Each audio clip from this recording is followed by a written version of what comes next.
the three of you are also in a band, Shuffle. What does it make Jamiroquai, and what is that typical Jamiroquai sound? How do you diverse your sound when you're playing with the other guys? Yeah, and how is it different? Because the approach is different. You know, it's I suppose the shuffler stuff was more soulful, rock, jazzy kind of thing, different influences. So your mind is in, well, that's just me personally. My mind is in that kind of thought, songwriting mode, and also the sounds are different as well. But when it obviously with Jamiroquai, it's obviously disco influence, and also with Jamiroquai, it's led by Jay. Do you know what I mean? The whole thing's led by Jay, and we're having our input in that. How does that work? Like the input you have in writing songs, for example, is it Jay who comes up with an idea? Is it you who plays like a funky, groovy bass line, or how does that work? There's no real order to it. Sometimes a tune can come up where he has an idea in his head of a melody, and he'll come to one of us and present that, and then we will facilitate that for him. We'll find what the chords are, or there'll be a bass line that could be written around it, and then sometimes we'll start with a bit of a track idea, and then he'll find the melodies over the top. But he always writes the lyrics and the melodies, and it changes from song to song. Every song's different. Every song's completely different. So, as a writer with Jay, you're kind of a facilitator. You're helping him realize the song. So you're still writing and creating. We do get to create our own parts sometimes. Come up with guitar lines, bass lines, drum parts. So it's different with every song, really. Does it feel like a limitation? Like, do you feel more like he's a guide who creates the typical sound? We, as Rob just said, sometimes the input will be more, sometimes it will be less, but there's always a character that you bring to that. If anybody's asking you to play a certain thing, whether that be a drum groove or a bass line or something, there's always a slight personal interpretation of that. But I don't consider it in any way. I never consider it inhibiting, because I enjoy just playing, and I enjoy accompanying a traditional songwriter at a piano or an acoustic guitar, or I enjoy kind of like being in a working situation with Jay, where he's singing ideas at us, or sometimes kind of looking to us to come up with something that's going to work with his melody or lyric idea. And I'm always happy to kind of be involved in those situations and just kind of make it work and lock in with whoever I'm playing with, the guys, who's ever there at the time. So there's always a thing that you're always kind of expected, I think, to have something else. That's the thing. I think people will book, one of us or all of us to get, even if they have ideas, they want some alternatives and they want some interpretation.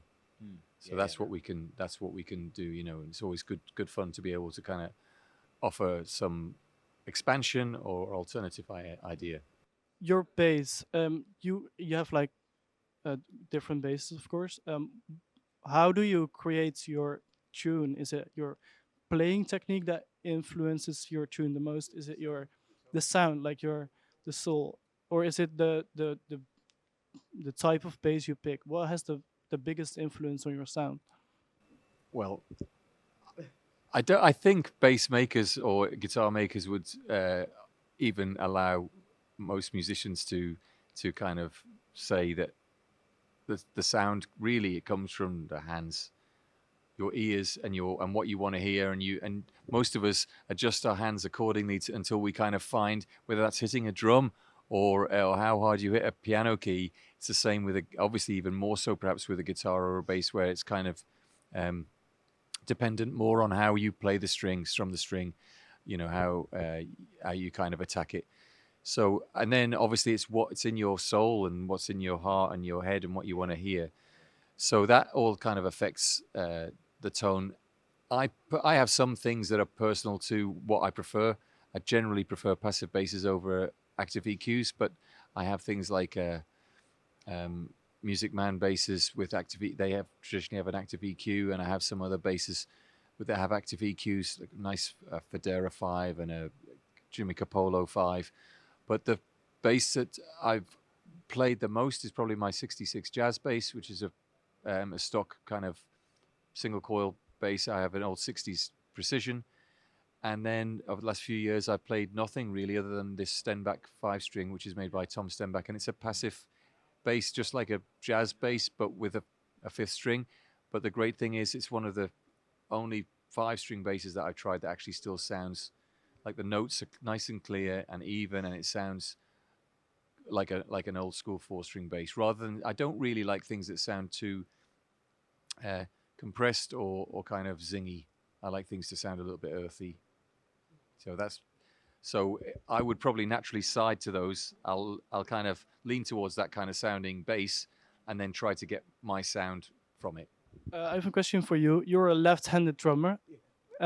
Is that something that has ever limited, or that has been like a struggle for you?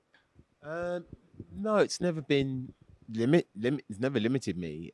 Because the first time I jumped on a drum kit, it was right-handed anyway, and then because I felt uncomfortable, I just swapped it around. So it's never been a limited situation for me. The only time it's ever been limiting is when I've gone to a jam or something, and then everybody's right-handed, and then you have to swap it over to left-handed. So consequently, when I go to jams, I don't play. I just say it's my day off, so I don't play. I just watch. But I do take part sometimes. But it's never limited me in what way from a playing angle or anything. You know, I believe that there shouldn't be any limits. You just do as you like when you like. You know. You're a DJ as well, right? Yeah, yeah, but he's a left-handed DJ. Okay. Ah, right. Yeah, that's a problem, man. Yeah, but since you've been like DJing, does that influence your drumming as well in a way? Yeah, absolutely. It has because it's been a left-handed. No, sorry. You turn up to the gig with the wrong stuff. You turn up with your decks instead of your drum kit. Drunk. It's yeah, it has influenced me, to be honest. As regards to modern music, I've always been into the disco and funk anyway, so I listen to that anyway all the time. But as in regards to developing and production, it's definitely helped me a lot, and I really enjoy it as well. I really, really enjoy DJing. You know, as Rob, because Rob came out yesterday, went and heard me play last night, and I just really enjoy it. It's good fun. The lyrics of Jamiroquai's songs are often quite skeptical on like technology, humanity, and the way we implement technology in our society. How do you think? What's your opinion on the technical revolution in music? Like, do you think that's a good thing or a bad thing? Is that a Well, Where do um, I start? it's now become possible for everyone to make music at home, which is really good. But it does mean that it has kind of made the element that the way that music is put together, it's cheapened it slightly, I must say. It has cheapened it because you don't always need to book a studio. You don't need to have everyone in a room at the same time. But in my opinion, just my opinion, music sounds better. It sounds better when there's more people involved. You're getting other people's ideas. It's very easy to have someone who just controls everything and does everything. They program the drum beat, they program the bass, they do all the vocals themselves, but you're just getting one person's personality. It always feels better to me when there's other people involved. It just feels better. Your brain, I when you listen to modern music now, your brain is very, very quick at picking up whether something changes or not. And when you listen to an older piece of music, it's not correct all the time. The bass is sometimes not playing on every kick drum. It's moving. Sometimes you miss it. Sometimes, yeah, there's noise that goes on in between notes. And when everything is perfect, your brain shuts off, and It's not interesting. it's not. Yeah, yeah. The synapses are. Yeah. I notice it with my kids listening to music. They get far more excited when Live music. a Led Zeppelin tune comes on the radio, which is very rare, but it does something different to them because they don't. Not every chorus is the same. Not every verse is the same. It moves slightly, so it has changed the way people listen to music, and also just the amount of distractions people have nowadays with their phones, with their iPads. Instagram is constantly going, please look at me, look at me, look at me. Your brain isn't as focused on listening to music. Last year, I bought a record player, which I haven't had for ages. And now music in my house, yeah, I've had one all the time. you've had one all the time. But music in my house has become, now I'm listening to vinyl. There's much more focus on listening to music in my house with my family. And it's more of an event. Right, you Yeah. put it on and like, Yeah. You sit down, chain everyone to the chair, listen to my music.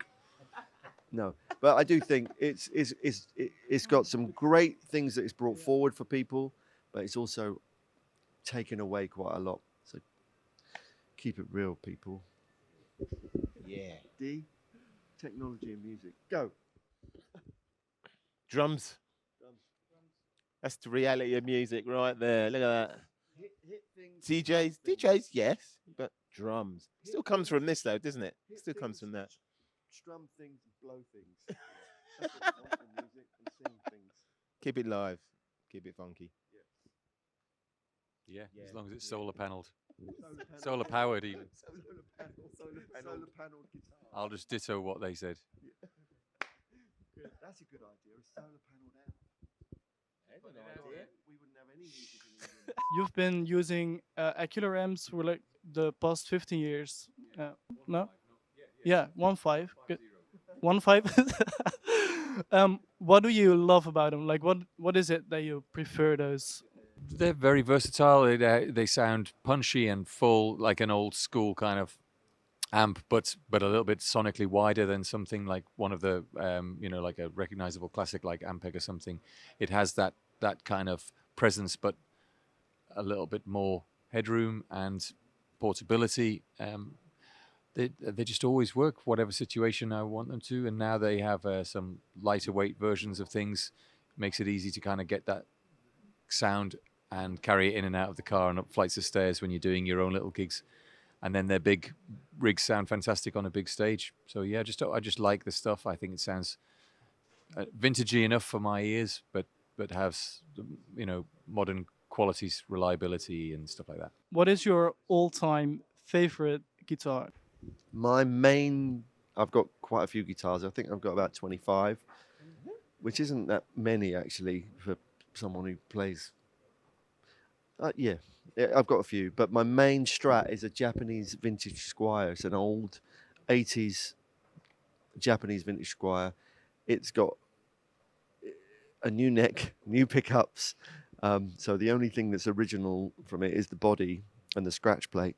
But it's my favorite guitar. That's the one I would really miss, and it's probably the cheapest guitar I own. But it's really really cool guitar. And what strings? I use Dunlop's Dunlop 11s. I switched over to 11s a couple of years ago because I found that I was overbending on 10s, and I quite like it when a guitar you have to struggle a little bit with it. I don't like it to be too easy to play. I really notice it when I pick up a guitar that's got 10s on it. Yeah. It just doesn't feel like it just feels a bit thin to me. But yeah. Can I ask you something about the future of Jamiroquai? I mean, I think some fans are wondering. Are you working on something new? Most probably 2020. That we're starting something new. But it's kind of led by when Jay's ready to start a new album, so I reckon 2020 is when we'll start again. So we'll get this tour out of the way, have a little bit of downtime, and then start again. I reckon that'll be it. Yeah, and then more touring. Yeah. Fingers crossed. Yeah. Yeah. So, do you think you can add like another decade to your existence as a group, or do you think what is the yeah, right, you still have lots of inspiration and you're still experimenting with new stuff? Is there a music like a genre or a style that you would like to mix with the jazzy, the funky, groovy style that you're used to? Going off and doing other projects in between when we're working with Jamiroquai is a great way of bringing things back. Yeah. So you go and do, you'll go and work on a like a singer-songwritery type thing where you're listening to very relaxing music, and then you can bring those textures back into the funk arena.